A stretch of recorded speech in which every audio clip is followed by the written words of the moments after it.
चलिए ध्यान से देखेंगे यहाँ पे सब लोग। तो आज हम लोग जो चैप्टर स्टार्ट करने जा रहे हैं वो चैप्टर का नाम क्या है हमारे पास, ट्रायंगल्स, है ना। ट्रायंगल स्टार्ट करने से पहले कुछ बेसिक चीज़ें क्या इसमें सबको पता है कि ट्रायंगल में कितने साइड्स होते हैं, कितने वर्टेक्स होते हैं, कितने एंगल्स होते हैं, ट्रायंगल की तीनों एंगल का सम कितना होता है, ठीक है। साइड्स के बिहाफ पे ट्रायंगल को कितने पार्ट में डिवाइड किया गया है, क्या ये सब चीज़ें तुम लोग को पहले से पता है कि नहीं पता है, ठीक है। इक्विलैटरल ट्रायंगल किसको बोलते हैं, जिसके सारे साइड्स इक्वल होते हैं, ठीक है। आइसोसेलेस किसको बोलते हैं, हाँ, जिसके दो साइड क्या होंगे, इक्वल होंगे। और स्केलन क्या होता है, जिसके एक भी साइड इक्वल नहीं होंगे, ठीक है। अब ध्यान देना यहाँ पे, तो ट्रायंगल में लेके चल रहे हैं यहाँ पे। तो ट्रायंगल में कोई भी ट्रायंगल अगर बनाओगे तो जनरली ऐसे ही बनाओगे, है ना। ट्रायंगल में कितने एंगल होते हैं, 3, ए बी और क्या, सी। ट्रायंगल में साइड भी कितने होंगे, 3, ए बी बी सी और क्या, सी ए। ट्रायंगल में वर्टेक्स भी कितने होंगे, 3, ए बी और क्या, सी। क्लियर आता है ट्रायंगल को लेके, ठीक है। पहला जो हेडिंग है वो क्या पढ़ना हम लोग को, रिलेशन बिटवीन साइड्स एंड क्या, angles of a triangle. Relation पढ़ना है ट्रायंगल में जो साइड होता है और जो एंगल होता है उसके बीच का क्या रिलेशन होता है, ठीक है।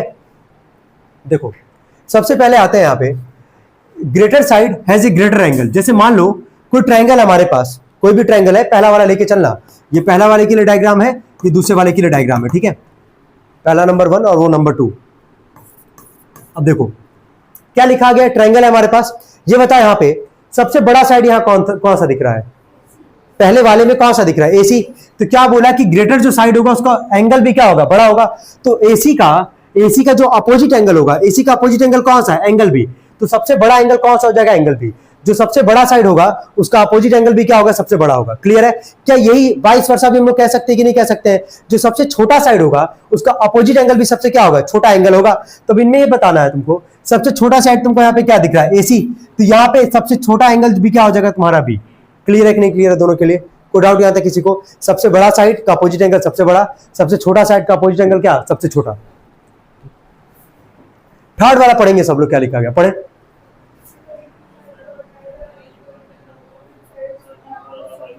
देखो बोला if two sides of a triangle are equal, किसी ट्रायंगल में अगर दो साइड इक्वल है, जैसे ये ट्रायंगल है कि नहीं, देखो ध्यान से, दो साइड इक्वल है, कौन कौन सा दो साइड इक्वल है बोलना, ए बी और क्या, एसी। उल्टा भी लेके चलना है यहाँ पे। अभी अगर किसी ट्रायंगल में दो साइड इक्वल है तो उसका अपोजिट एंगल आपस में क्या होगा, इक्वल। AB का अपोजिट एंगल क्या होगा, C, और AC का अपोजिट एंगल क्या होगा, B। क्लियर हो रहा है कि नहीं हो रहा है, सबको समझ में आ रहा है। किसी ट्रायंगल में अगर दो साइड अगर इक्वल है तो उसका अपोजिट एंगल भी आपस में क्या होगा, इक्वल। अब आते जरा नेक्स्ट वाले पे, क्या यहाँ पे इसका वाइस वर्सा क्या होगा। अगर मान लो कोई दो अगर एंगल इक्वल है पहले से, यानी कि कौन कौन सा एंगल इक्वल है, एंगल B और क्या, एंगल C। क्या दो एंगल इक्वल है, तो अगर जब जैसे दो साइड इक्वल था तो उसका अपोजिट एंगल आपस में क्या हुआ, इक्वल हुआ। तो अगर एंगल अगर इक्वल होगा तो क्या उसका अपोजिट साइड भी आपस में इक्वल होगा कि नहीं होगा। तो चलो बताओ, एंगल बी का अपोजिट साइड क्या होगा, AC, है ना, और एंगल सी का क्या होगा, AB। क्लियर है कि नहीं क्लियर है पूरा थर्ड वाला, कि अगर किसी ट्रायंगल का दो साइड इक्वल है तो उसका अपोजिट एंगल इक्वल, अगर किसी ट्रायंगल का दो एंगल अगर इक्वल है तो उसका अपोजिट साइड आपस में क्या होगा, इक्वल होगा। क्लियर है यहां तक सबको, चलो ठीक है। पढ़े जरा सब लोग, फोर्थ वाला क्या लिखा गया है। अच्छा, सारे साइड कौन सा ट्रायंगल में इक्वल होते हैं, इक्विलैटरल। और सारे एंगल भी कौन से ट्रायंगल में होते हैं, इक्विलैटरल ट्रायंगल में इक्वल होते हैं। खैर देखो कह रहे कि अगर मान लो किसी ट्रायंगल में सारे साइड इक्वल है, दिख रहा है ना ट्रायंगल में, चलो बोलो कौन कौन सा यहाँ पे साइड, AB इक्वल है BC के, BC किसके इक्वल है, CA के। AB BC और CA इक्वल है। तो अभी कॉन्सेप्ट समझे थे कि जब दो साइड इक्वल था तो क्या उसका अपोजिट दो एंगल इक्वल था। अगर दो एंगल अगर इक्वल था तो उसका दो अपोजिट साइड आपस में क्या था, इक्वल था। तो यहां तो तीनों साइड इक्वल है ना, जब तीनों साइड इक्वल होगा तो उसका आपस में जो अपोजिट एंगल होगा वो भी आपस में क्या होगा, इक्वल। तो देख के बताओ, AB का अपोजिट एंगल कौन सा होगा, C। चलो ठीक है। BC का अपोजिट एंगल कौन सा होगा, A, और CA का अपोजिट एंगल कौन सा होगा, एंगल B। क्या क्लियर है कि नहीं क्लियर है। क्या यही उल्टा भी कह सकते हैं कि नहीं कह सकते हैं, कि अगर किसी ट्रायंगल में तीनों एंगल इक्वल है, तीनों एंगल इक्वल मतलब एंगल A किसके इक्वल है, एंगल B के, और एंगल B किसके इक्वल है, एंगल C के। जैसे इसी का उल्टा लेके चलो, तीनों साइड इक्वल था तो अपोजिट एंगल आपस में इक्वल हुआ। अगर तीनों एंगल अगर इक्वल होगा तो उसका अपोजिट साइड आपस में क्या होगा, इक्वल होगा। तो चलो देख के बताओ, एंगल A का अपोजिट साइड क्या है, BC, एंगल B का अपोजिट क्या है हमारे पास, AC, और एंगल C का अपोजिट क्या हमारे पास, AB। क्या ये क्लियर है कि नहीं क्लियर है, चौथा वाला पॉइंट। जहां तक को डाउट किसी को, जहां तक एकदम अच्छे से क्लियर है। चलो आगे बढ़ने से पहले अगला टॉपिक क्या हमारे पास, मीडियन। क्या है मीडियन,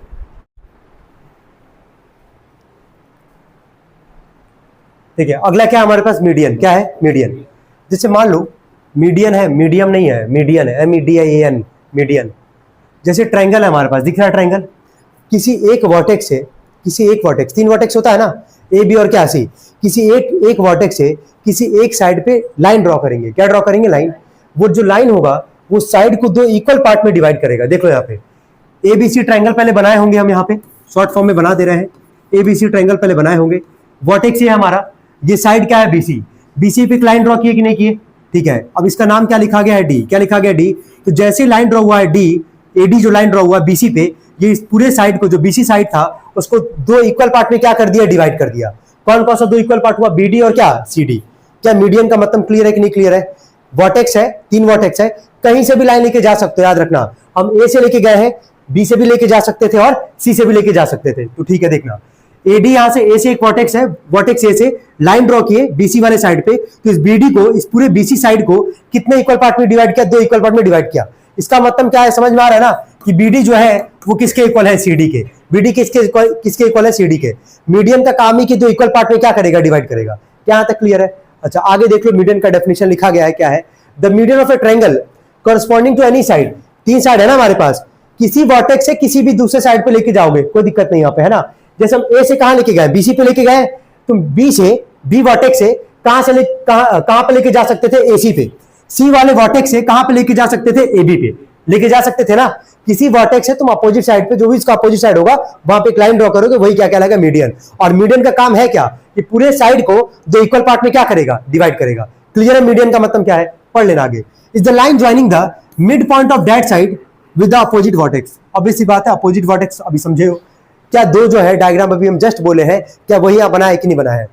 इस बार मीडियन जो है, पहले वाले मीडियन जो है वर्टेक्स A से बना, हमारा A से बना, तो A का अपोजिट साइड क्या था, BC, इक्वल पार्ट में डिवाइड किया, ठीक है। सेकंड और थर्ड वाले में जरा देख लो तो कहां है, सेकंड वाले में कहां पे बना है, किससे बना है, C वर्टेक्स है, तो C का अपोजिट क्या है, AB, 2 इक्वल पार्ट में डिवाइड कर रहा है कि नहीं कर रहा है।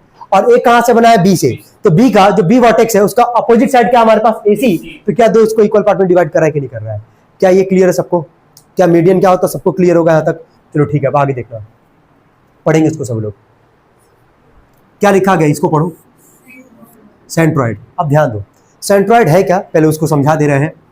जैसे अभी मान लो, अभी ट्रायंगल था, मीडियन का एक कॉन्सेप्ट है यहाँ पे। क्या मीडियन सबको समझ में आया, क्या है कि किसी वर्टेक्स से एक लाइन ड्रॉ करोगे अपोजिट वाले साइड पे, उस पूरे साइड को 2 इक्वल पार्ट में क्या करेगा, डिवाइड, वही क्या कहलाएगा, मीडियन। क्या तीनों वर्टेक्स से लाइन लेके जा सकते हैं कि नहीं लेके जा सकते हैं। चलो पहले A से लेके जा रहे हैं, लेके आए, इसका नाम क्या किया, D, 2 इक्वल पार्ट में डिवाइड किया। B से लेके जा रहे हैं, इसका नाम क्या लिख दे रहे हैं, E। क्या लिख रहे हैं, E। क्या 2 इसको इक्वल पार्ट में डिवाइड किया, 2 इक्वल पार्ट में डिवाइड किया। C वर्टेक्स से एक लाइन लेके जा रहे हैं, ठीक है, अपोजिट साइड क्या है, AB, इसका नाम क्या दे रहा है, F। क्या यहाँ पे भी 2 इक्वल पार्ट में डिवाइड किया कि नहीं किया, ये बताओ, किया। तो अगर तीनों वर्टेक्स से अगर हम मीडियन ड्रॉ कर देंगे, तो जहां पे इंटरसेक्ट करेगा, जहां पे तीनों लाइन क्या करेगा, इंटरसेक्ट करेगा, इसी को हम लोग क्या बोलते हैं, सेंट्रॉइड। क्या बोलते हैं, क्या क्लियर है कि नहीं, सेंट्रॉइड सबको समझ में आ रहा है। मीडियन से रिलेटेड है कॉन्सेप्ट तुम्हारा। मीडियन क्या था, किसी वर्टेक्स से अपोजिट साइड में अगर तुम ड्रॉ करोगे लाइन, वो क्या कहलाएगा, मीडियन। इक्वल पार्ट में क्या करेगा, डिवाइड। तीनों वर्टेक्स से लाइन लेके जा सकते हैं, जब तीनों से ड्रॉ करना चालू कर दोगे, यहाँ नाम लिख दे रहे हैं, ये D है, ये E और ये क्या मान लो, F मान लो, जो कि अभी समझाया भी है तुम लोग को। तो क्या इक्वल पार्ट में डिवाइड कर रहा है कि नहीं कर रहा है, सबको समझ में आ रहा है यहाँ पे, ठीक है। अब सेंट्रॉइड का एक कॉन्सेप्ट है, सेंट्रॉइड ये है यहाँ पे कि सेंट्रॉइड का जो रेशियो होगा वो हमेशा क्या होगा, 2:1। क्या होगा, जैसे मान लो पहला लाइन क्या था, AD, पहला लाइन क्या था, AD, तो जो बड़ा वाला होगा A से लेके, ये मान लो O है हमारे पास, है ना, ये जो A होगा या फिर OA कह लो इसको, इसका रेशियो क्या आएगा, 2, और OD का रेशियो क्या आएगा, 1। यही है इसका कॉन्सेप्ट। सेंट्रॉइड हमेशा किस रेशियो में डिवाइड करेगा साइड को, 2:1। किस में डिवाइड करेगा, क्या होता है सेंट्रॉइड, सबको समझ में आ गया कि अगर मीडियन ड्रॉ कर रहे हो तीनों वर्टेक्स से, जहां इंटरसेक्ट करेगा वही क्या कहलाएगा, सेंट्रॉइड। क्या कहलाएगा, सेंट्रॉइड। कोई डाउट यहां तक किसी को, क्या सब कुछ क्लियर है सेंट्रॉइड, और उसका रेशियो क्या होगा, क्लियर एकदम अच्छे से, कोई डाउट तो नहीं आता किसी को। चलिए अगला क्या पढ़े, एटीट्यूड मत पढ़ लेना। क्या है ये, एल्टीट्यूड। क्या है ये, एल्टीट्यूड। अब ध्यान दो, ट्रायंगल है, वर्टेक्स ए से एक परपेंडिकुलर लाइन ड्रॉ की हम लोग, किस पे, BC पे। कितने का एंगल बना रहा है, 90 का। तो यही एल्टीट्यूड का मतलब कि कितने का एंगल बनेगा, 90 का, कोई दिक्कत नहीं है। जैसे हम ए से बना है, क्या बी से भी बन सकता था, यहाँ भी 90 होगा। क्या वर्टेक्स सी से भी बन सकता था, यहाँ भी क्या होगा 90। इसका नाम लिख दे रहे हैं ई और एफ। कोई डाउट हो तो बताओ। एल्टीट्यूड का मतलब कितने का एंगल, 90 का। क्लियर है यहाँ तक? क्या तीनों वर्टेक्स से बन सकता था कि नहीं बन सकता था? क्लियर है यहाँ तक सबको? चलो अगला पढ़ना क्या है, ऑर्थोसेंटर। बहुत आसान है। मीडियन से कॉन्सेप्ट समझे हो अभी, सेंट्रॉइड समझे हो ना। एल्टीट्यूड का मतलब क्या कि वर्टेक्स से जो लाइन लेके परपेंडिकुलर लाइन जो ड्रॉ करोगे वही क्या कहलाएगा, एल्टीट्यूड कहलाएगा। अगर तीनों वर्टेक्स से जो लाइन तुम ड्रॉ कर रहे हो, जहां तीनों इंटरसेक्ट करेगा एक दूसरे से, है ना, उसी को क्या बोलेंगे, ऑर्थोसेंटर। क्या ऑर्थोसेंटर क्या होता है ये भी क्लियर है सबको? यहां तक कोई डाउट किसी को? दो वर्ड अभी आया है, एक सेंट्रॉइड और एक क्या, ऑर्थोसेंटर। सेंट्रॉइड का रेशियो क्या होगा, वेरी गुड। और ऑर्थोसेंटर का तो ऐसा कोई रेशियो है नहीं हमारे पास। और ऑर्थोसेंटर का कॉन्सेप्ट कहां से आता है, एल्टीट्यूड से। एल्टीट्यूड का मतलब कितने का एंगल, 90 का। क्लियर है यहां तक सबको? पढ़े। अब सभी लोग अपना किताब ओपन करेंगे, जल्दी ओपन करें। चलिए ध्यान देंगे यहाँ पे, कई सारे कोरोलरी है हमारे पास, है ना, तो एक एक करके हम लोग पढ़ेंगे इसको, है ना। पहला क्या कहता है यहाँ पे, पहला ये कहता है कि जैसे ध्यान देना, पहला यहाँ पे हम पढ़ भी रहे हैं, सब लोग ध्यान देंगे यहाँ पे। बोला if one side of a triangle is produced, जैसे मान लो ट्रायंगल था एबीसी, है ना, एबीसी ट्रायंगल था, एक जो साइड है बीसी जो है इसको प्रोड्यूस किए हैं, कौन से पॉइंट तक प्रोड्यूस करे, डी तक। किसी एक ट्रायंगल है हमारे पास, एक ट्रायंगल एबीसी, एक साइड को बीसी साइड को हम क्या किए, प्रोड्यूस किया यहाँ पे डी तक। आगे बोला कि जो एक्सटीरियर एंगल बनेगा, एक्सटीरियर का मतलब क्या होता है कि जो ट्रायंगल के बाहर का जो एंगल बनेगा, तो क्या ये बाहर वाला एंगल तुमको दिख रहा है यहाँ पे क्या है, इस एंगल को यहाँ पे हम लिखना चाहे तो यहाँ पे एक ऐसे लिख दिया, एक मिनट रुक जाओ, सॉरी। ये एंगल का नाम तुमको क्या दिख रहा होगा, एसीडी। क्या दिख रहा है, एसीडी। क्या सबको यहाँ पे समझ में आ रहा है क्या लिखा गया, एसीडी। कह रहा है कि जो बाहर का जो एंगल होगा ना वो हमेशा बड़ा होगा, वो हमेशा बड़ा होगा अंदर के दो अपोजिट एंगल के सम के। जैसे मान लो, समझने की कोशिश करना है यहाँ पे, देखो जैसे मान लो एक ट्रायंगल था हमारे पास, एक साइड को प्रोड्यूस किए, जैसे प्रोड्यूस करेंगे क्या एक बाहर का एंगल बनेगा, ये बाहर का एंगल को क्या बोलते हैं, एक्सटीरियर एंगल। क्या बोलते हैं, एक्सटीरियर। कॉन्सेप्ट ये होता है कि जो बाहर का जो एंगल होगा ना, बाहर का एंगल क्या है, एसीडी। बाहर का जो एंगल होगा अपने अंदर के दो अपोजिट एंगल के सम के बराबर होगा। अब इसको 1 कर दे रहा है, इसको 2 कर दे रहा है, तो एसीडी जो होगा अपने अंदर के दो अपोजिट, इसके अंदर का दो अपोजिट कौन है, 1 और क्या 2, तो अपने अंदर के दो अपोजिट एंगल के सम के क्या होगा, बराबर। इसको बोलते हैं एक्सटीरियर एंगल प्रॉपर्टी। क्या बोलते हैं, समझ में आ रहा है क्या बोलते हैं, इसको क्या बोलते हैं, एक्सटीरियर। लिख दे रहा पूरा, एक्सटीरियर एंगल और क्या, प्रॉपर्टी। कोई डाउट हो तो बताओ। क्लियर है तक? एक ट्रायंगल था, एक साइड को प्रोड्यूस किए, बाहर जो एंगल बनेगा वो अपने अंदर के दो अपोजिट एंगल के सम के क्या होगा, बराबर। इसी को क्या बोलते हैं, एक्सटीरियर एंगल प्रॉपर्टी। अब खुद जरा सोच के देखो, क्या जो बाहर वाला एंगल दिख रहा है कि जब दो एंगल का सम है तो ऑब्वियस सी बात है कि जो बाहर जो एंगल बनेगा वो हमेशा क्या होगा, ग्रेटर होगा कि नहीं होगा, ये बताओ। समझ में आ रहा है ना, क्योंकि बाहर का जो एंगल है अपने अंदर के दो अपोजिट एंगल के सम के बराबर है ना, तो बाहर का जो एंगल होगा वो हमेशा क्या होगा, बड़ा होगा अंदर के क्या, दो अपोजिट एंगल के सम के। क्लियर है कि नहीं क्लियर, पहला वाला। चलो सेकंड पढ़ेंगे सब लोग, क्या लिखा गया है। A triangle can not have more than क्या, वन राइट एंगल। क्या ये सबको पहले से पता होगा यार कि एक ट्रायंगल में हमेशा कितना राइट एंगल बनेगा, एक। क्लियर है यहां तक सबको, इसमें कोई दिक्कत तो नहीं। क्या किसी एक ट्रायंगल में क्या कहीं दो राइट एंगल बनता हो देखे हो क्या, आज तक नहीं देखे होगे, तो ऑब्वियस सी बात है एक ही राइट एंगल बनेगा। थर्ड वाला पढ़ेंगे सब लोग। चलो ऑब्ट्यूज एंगल क्या है, बस सुनेंगे सब लोग। ऑब्ट्यूज एंगल उसको बोलते हैं, ठीक है, ऑब्ट्यूज एंगल उसको बोलते हैं जहां पे एंगल जो होगा वो 90 से बड़ा होगा और 180 से क्या होगा, छोटा। तो क्या है, किसी ट्रायंगल में एक ही ऑब्ट्यूज एंगल बन सकता है, कितना, एक। जैसे मान लो ये ट्रायंगल है हमारे पास, हम एक ऑब्ट्यूज एंगल बना रहे हैं, 90 से बड़ा, 180 से क्या, छोटा। क्या इसको 120 रख सकते हैं कि नहीं, क्या 120 जो है क्या ऑब्ट्यूज एंगल है कि नहीं है, 90 से 120 के बीच में, 90 से बड़ा 180 से क्या, छोटा, उसको कौन सा एंगल बोलेंगे, ऑब्ट्यूज। अच्छा एक्यूट एंगल भी लिख दे रहे हैं यहाँ पे, समझ जाओगे। एक्यूट एंगल वो एंगल होता है जो 0 से बड़ा होगा और 90 से क्या होगा, छोटा। 0 से बड़ा, 90 से छोटा। तो अगर ऑब्ट्यूज एंगल अगर है कोई हमारे पास, तो कितना ऑब्ट्यूज एंगल होगा किसी ट्रायंगल में, एक। कितना होगा, एक। चलो बताओ 120 हो गया नहीं ये। अगर मान लो इन दो एंगल को, अच्छा नॉर्मल सबको पता है कि किसी ट्रायंगल में तीनों एंगल का सम कितना होता है, 180। अगर किसी ट्रायंगल में एक ही ऑब्ट्यूज है, मतलब 90 से बड़ा 180 से क्या, छोटा, तो बाकी जो दो एंगल होंगे क्या वो एक्यूट एंगल होंगे कि नहीं होंगे, दिखा दे रहे कैसे। अगर मान लो 40 रखे, जोड़ लो जरा, 120 और 40 कितना आ गया, 160, तो कितना बचा, 20। अब ये जो 40 और ये जो 20 है, क्या ये 0 से बड़ा और 90 से छोटा है कि नहीं है? तो इसको कौन सा एंगल बोलोगे? क्लियर है? किसी ट्रायंगल में कितना ऑब्ट्यूज बनेगा? एक ही बनेगा। बाकी जो दो एंगल होंगे कैसे होंगे? एक्यूट। कैसे होंगे? एक्यूट। क्लियर है?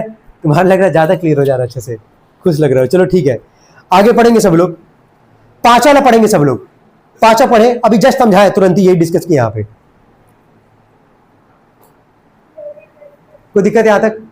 सबको अच्छे से क्लियर है? अब चौथा वाला पढ़ो। चौथा वाला पढ़ो, क्या लिखा गया? इन राइट एंगल ट्रायंगल, देखो कितना आसान है। कह रहा है कि इन राइट एंगल ट्रायंगल, ये है ना, तो राइट एंगल ट्रायंगल में एक एंगल कितने का होगा? 90 का।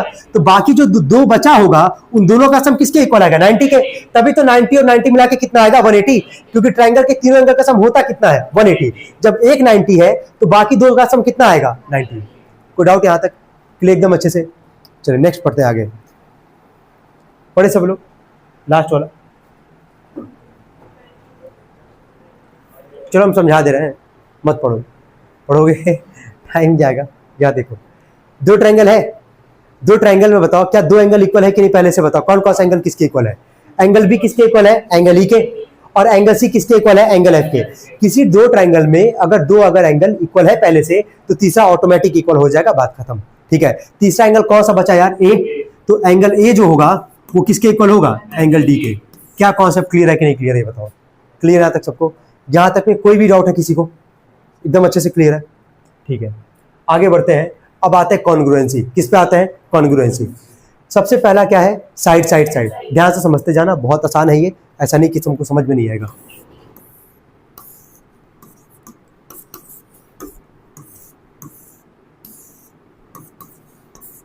चलो, दो ट्रायंगल बनाए हैं, साइड साइड साइड। दो ट्रायंगल को कॉन्ग्रुएंट कैसे करोगे? 5 क्राइटेरिया। कितना? 5। उन्हीं पांचों में से लगाएंगे। वो सवाल के ऊपर डिपेंड करेगा कि कौन सा लगाना है। पहला कौन सा है? Side side side. मान लो पहले ट्रायंगल का साइड क्या लिए? A B. तो सेकंड वाले ट्रायंगल का क्या लोगे? डी। तो ए बी किसके इक्वल हो जाएगा? डी के। होगा ना? पहला साइड इक्वल हो गया, पहला। सेकंड क्या हो जाएगा? यहां से बीसी, और यहां से क्या हो जाएगा? E F. तो बीसी जो होगा वो किसके इक्वल हो जाएगा? ई एफ के। और थर्ड में जो एसी होगा वो तुम्हारा किसके इक्वल होगा? डी एफ के। क्या तुम्हारा साइड साइड साइड दिख रहा है कि नहीं दिख रहा है? पहला साइड, दूसरा और क्या? तीसरा। जब तीनों साइड है हमारे पास तो दो ट्रायंगल क्या हो गया? कॉन्ग्रुएंट। क्या हो गया? कॉन्ग्रुएंट। लिखेंगे कैसे? ध्यान देना, लिखेंगे इसको so by S S S, है ना, ट्रायंगल ए बी सी। दिख रहा है? एबीसी। कॉन्ग्रुएंट का सिंबल जरा समझना कैसे बनता है। एक ऐसे लाइन बनाओगे और दो यहाँ पे इक्वल टू का साइन दोगे, और अगला ट्रायंगल का नाम जरा बोलो क्या है? डी। ये क्या है? कोई डाउट हो तो बताओ। क्या कॉन्ग्रुएंट का सबको समझ में आ रहा है? सिंबल कैसे बनाते हैं? पहला क्राइटेरिया क्या था? Side side side. मतलब अगर पहले ट्रायंगल का तीनों साइड दूसरे ट्रायंगल के तीनों साइड का अगर इक्वल होगा तो दो ट्रायंगल क्या हो सकता है? कॉन्ग्रुएंट। क्या हो सकता है? कॉन्ग्रुएंट। कोई डाउट यहां तक किसी को? नहीं। सेकंड नंबर पे आते हैं। चलिए, सेकंड नंबर क्या लिखा गया है? मतलब दो साइड है और एक क्या है? एंगल। लिख दे रहे हैं यहां पे, बनाना है पूरा। ठीक है, दिखते जाना। ए बी सी और क्या हमारे पास? D F. चलो पहला बोलना, साइड ए बी जो होगा सेकंड वाले के किसके इक्वल होगा? डी के। क्या पहला साइड मिल गया हम लोग को? अगला क्या बोला? एंगल। अपने मन से बस इक्वल करना है कंडीशन के हिसाब से। साइड के बाद अगला क्या है? एंगल। तो एंगल बी जो होगा, साइड है या एंगल है, या तो ऊपर जा सकते थे या तो नीचे, नीचे से चलना है ना, साइड या एंगल। जो एंगल बी होगा वो सेकंड वाले के कौन से एंगल के इक्वल होगा? एंगल ई के। कोई डाउट यहां तक? एंगल बी किसके इक्वल हो गया? एंगल ई के। साइड हो गया, एंगल हो गया। साइड एंगल के बाद वापस क्या है? साइड। तो यहां जो बीसी होगा वो किसके इक्वल होगा? ईएफ के। जो बीसी साइड होगा वो किसके इक्वल होगा? ईएफ के। सो भाई एसएएस ट्रायंगल लिख लोगे ना वो लाइन, एबीसी कॉन्ग्रुएंट ट्रायंगल क्या? डीएफ। तुम ये क्या सीख रहे हो? सबको समझ में आ रहा है कि नहीं आ रहा है? दो ट्रायंगल को कॉन्ग्रुएंट कैसे कर सकते हैं? तो पहला अभी क्या देखे? Side side side. सेकंड क्या देख रहे हो? Side angle side. क्लियर है यहां तक सबको? चलो नंबर थर्ड पे आना। थर्ड क्या लिखा गया है? मतलब दो एंगल और एक क्या? साइड। चलो ठीक है, एबीसी, अगला ट्रायंगल है डीएफ। चलो बोलना, एंगल साइड एंगल। पहला एंगल ले लिए, एंगल ए किसके इक्वल दिखा देंगे? एंगल डी के। हो गया यहाँ पे angle A angle D. Side A B जो होगा वो किसके इक्वल? डी के। कंडीशन के साथ चलो, एंगल साइड, ये एंगल हो गया पहला, दूसरा क्या हो गया? साइड। वापस क्या है? एंगल। यानी कि एंगल बी जो होगा यहाँ पे वो किसके इक्वल होगा? एंगल ई के। क्या एंगल साइड एंगल से क्या दोनों ट्रायंगल क्या हो जाएंगे? कॉन्ग्रुएंट। तो लिख देना वो लाइन। सो bye angle side angle triangle ABC congruent triangle क्या डीईएफ। कोई डाउट यहां तक किसी को? नंबर 4 अगला पढ़े क्या है? Angle angle side.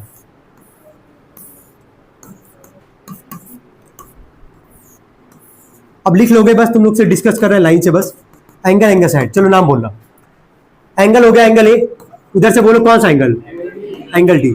वापस एंगल के बाद एंगल ही है ना, तो दो जगह जा सकते थे, या तो इधर आओगे तो एंगल सी मिलेगा और इधर आओगे तो क्या मिलेगा? Angle B. इधर से चल लेते हैं। एंगल बी बताना किसके इक्वल लिखोगे? एंगल ई के। क्या दो एंगल लाइन से मिल गया? साइड ले लो बीसी और उधर से क्या? ईएफ। तो एंगल एंगल साइड से दोनों ट्रायंगल क्या हो जाएगा? कॉन्ग्रुएंट। क्लियर यहां तक? 4 क्लियर है सबको? लास्ट वाले पे आते हैं। अगला क्या है? आरएचएस। आरएचएस का फुल फॉर्म क्या होता है? पहले राइट हाइपोटेनस साइड। क्या होता है? Right hypotenuse side. राइट का मतलब कितने का एंगल? 90 का। अब जरा समझना, इस वाले में, केवल आरएचएस वाले में ट्रायंगल हमेशा कैसा बनाओगे? Right angle triangle. कैसा बनाओगे? ठीक है। और कब सोचोगे कि आरएचएस लग सकता है? जब वहां पे एंगल कितने का होगा? 90 का। वहां एक बार सोच जरूर लेना, हो सकता है कि ना लगे, क्योंकि तीनों चाहिए ना आरएचएस के लिए। 90 भी चाहिए, हाइपोटेनस भी चाहिए और क्या चाहिए? साइड भी चाहिए। तब लगाओगे आरएचएस। क्या लगाओगे? आरएचएस। अभी हम फिलहाल लिख रहे हैं यहाँ पे एबीसी। 90 कहां पे? बी पे है। और अगला है तुम्हारा डीएफ। यहां 90 कहां पे है? ई पे है। क्लियर है यहां तक? पहला बोलो। आर का मतलब क्या होगा? राइट ने कितने का एंगल? 90 का। तो एंगल बी जो होगा वो किसके इक्वल आ गया? एंगल ई के। दोनों किसके इक्वल है? 90 के। राइट हो गया ना? अगला क्या है? हाइपोटेनस। सबको पता होगा किसी राइट एंगल ट्रायंगल में 90 के अपोजिट वाला क्या होता है? हाइपोटेनस। ये 90 है तो इसका अपोजिट कौन है? एसी। ये किसका काम करेगा? हाइपोटेनस का। यहां से ये डीएफ किसका काम करेगा? हाइपोटेनस का। यानी कि जो एसी होगा वो किसके इक्वल होगा? डीएफ के। ये हो गया हाइपोटेनस। और अगला क्या बचा? साइड। कोई भी साइड ले लो, कोई फर्क नहीं पड़ेगा। तो यहां से हम सीबी ले रहे हैं और यहां से क्या ले लेंगे? एफई। तो सीबी बराबर क्या लिख देंगे? एफई। तो अब by RHS triangle ABC congruent triangle क्या? डीएफ। क्लियर सबको? आरएचएस का मतलब क्या है और कब लगाओगे? जब तीनों रहेगा। राइट मतलब 90 तो रहेगा ही रहेगा, साथ में हाइपोटेनस और क्या रहेगा? साइड। क्लियर है यहां तक सबको? लास्ट पे आते हैं। लास्ट एक है तुम्हारा सीपीसीटीसी। क्या लिखा गया है? ठीक है, फुल फॉर्म बोलोगे?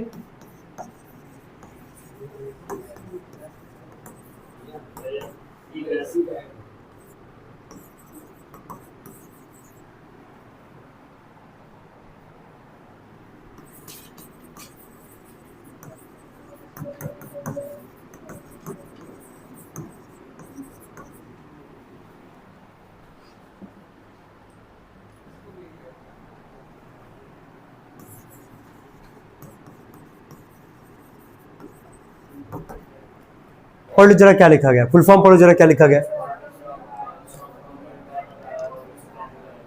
ये है ना हमारे पास। जैसे मान लो, कंडीशन समझना, जैसे हम बोल दिए तुमसे पहले ही, अभी तो तुमको हम ये सिखा रहे थे कि दो ट्रायंगल को कॉन्ग्रुएंट करोगे कैसे। अगर तुमसे मान लो पहले ही बोल दे रहे हैं कि दो ट्रायंगल कॉन्ग्रुएंट है, दो ट्रायंगल क्या है? कॉन्ग्रुएंट है। यानी कि ट्रायंगल एबीसी जो है वो कॉन्ग्रुएंट है ट्रायंगल किसके? डीईएफ के, है ना। दो ट्रायंगल पहले से क्या कॉन्ग्रुएंट है? उन्हीं 5 क्राइटेरिया में से कुछ लगा होगा, कौन सा अभी नहीं जानना है ना। अगर दो ट्रायंगल कॉन्ग्रुएंट है तो उसके जितने भी साइड होंगे और जितने भी एंगल होंगे आपस में क्या हो जाएंगे? इक्वल। आपस में क्या होंगे? इक्वल। चलो देख के बताओ। दो ट्रायंगल कॉन्ग्रुएंट है हमारे पास, तो जो ए बी होगा बोले किसके इक्वल होगा? पहले साइड लिख दे रहा है। चलो ए बी किसके इक्वल होगा? बोलते जाओ। डी के। बी सी किसके इक्वल होगा? ई एफ के। और ए सी किसके इक्वल होगा? डी एफ के। क्या क्लियर है? साइड हो गया। ये कब है? जब दो ट्रायंगल पहले से क्या है? कॉन्ग्रुएंट है। जब दो ट्रायंगल कॉन्ग्रुएंट होगा तो उसका जो करस्पॉन्डिंग साइड होगा वो भी आपस में क्या होगा? इक्वल होगा। चलो अब आ जाओ एंगल पे। चलो एंगल जरा बताना कौन कौन सा है। एंगल ए किसके इक्वल होगा? एंगल डी के। एंगल बी किसके इक्वल होगा? एंगल ई के। और एंगल सी किसके इक्वल होगा? एंगल एफ के। यही एक सीपीसीटी का मतलब समझ में आ रहा है? क्या है? सीपीसीटी।